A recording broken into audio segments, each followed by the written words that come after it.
Toto intro točím už asi 452 krát. Piči tam! A len som chcel povedať dve veci. To prvou vecou je to, že to prvé video o Madeire bola nuda. Nikoho to nebavilo, bolo to nezáživné a bolo to málo interaktívne.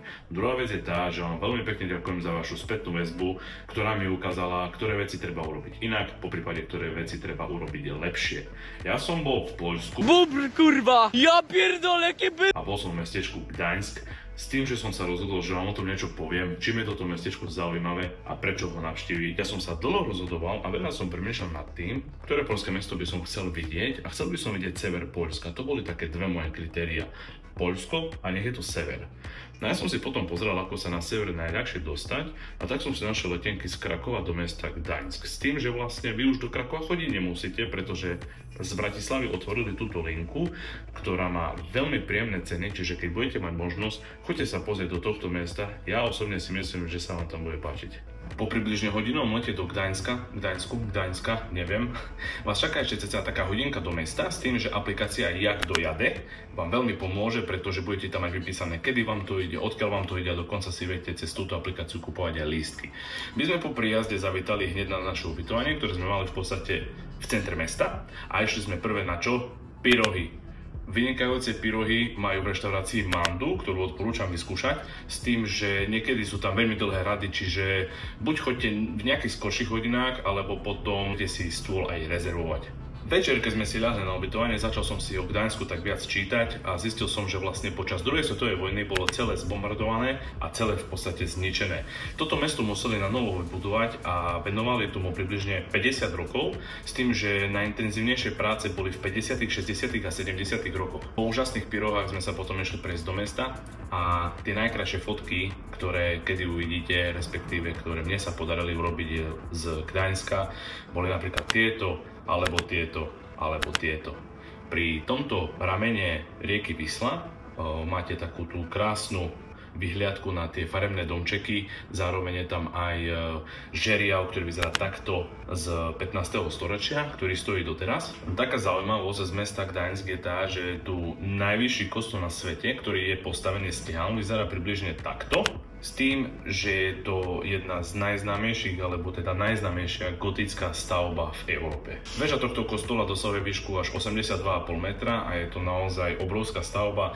Náš prvý výlet smeroval do mestečka Sopot, ktoré je také menšie vedľa Gdaňsku, s tým, že je to taká kľudnejšia oblasť a boli sme tam na kávu, išli sme sa prejsť na pláž, na promenádu, s tým, že keďže sme boli v októbri, tak sme sa nekúpali, ale verím, že v lete to musí byť naozaj úžasné a tráviť čas v tomto menšom mestečku trochu od toho hluku, ktorý je v Gdaňsku, tak môže to byť veľmi príjemné pre vás. Druhý deň sme potom išli do mesta Gdyňa, ktoré je také priemyselnejšie, s tým, že majú tam síce veľmi pekný park, ale nejak extra to mesto nezapôsobilo. Povedal by som, že už by som do neho druhýkrát nešiel. Viete sa tam prejsť na kávu, najesť sa úplne v pohode, majú tam rovnako peknú pláž, kde viete stráviť nejaký čas, ale to je asi tak všetko, pretože hovoríme to také priemyselnejšie.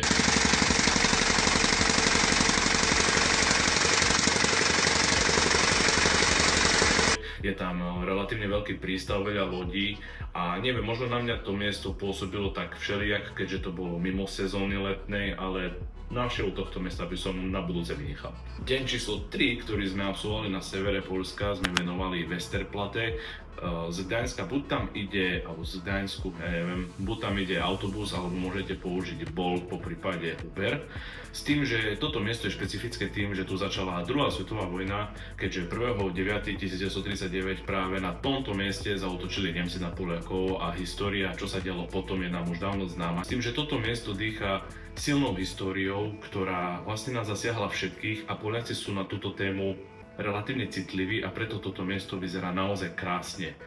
Teda nie krásne, ale rozumiete, ako to myslím. Vyzerá to nejako takto, vy premýšľate nad tým, prečo sa stalo to, čo sa stalo a keď to na vás bude pôsobiť tak ako na mňa, čo verím, že bude, tak určite potom nevynechajte aj prehliadku múzea druhej svetovej vojny, ktoré je naozaj nádherné. Vstup do tohto muzea nie je ani taký drahý, 8 eur je vstup na dospelého. Vyhráte si na ňo minimálne 3 hodiny, pretože ak druhá svetová vojna je vašou témou, tak potom v tomto múzeu naozaj strávite relatívne dlhý čas, keď si budete chcieť prečítať o tom všetkom, čo sa dialo. Sú tam krásne exponáty, táto výstava naozaj stojí za to. V Gdaňsku potom treba vyskúšať určite ešte ramen, ktorý sa volá Godzilla, respektíve Gyodzilla. Sem vám dám link s tým, že ja ako fanúšik ramenov som si to veľmi užil. Išli sme pešo v podstate cez celé mesto, ubytovaní sme boli niekde tuto a ten ramen je tuto. Čiže naozaj, keď máte radi ramen, choďte to vyskúšať, bude vám chutiť. Čo sa mi na Poľsku veľmi páčilo, respektíve na tomto mestečku, je to, že sú tam ľudia veľmi prívetiví. Ty kurwa miałczysz! Zupu kurwa! Jebany! A služby sú viac než kvalitné.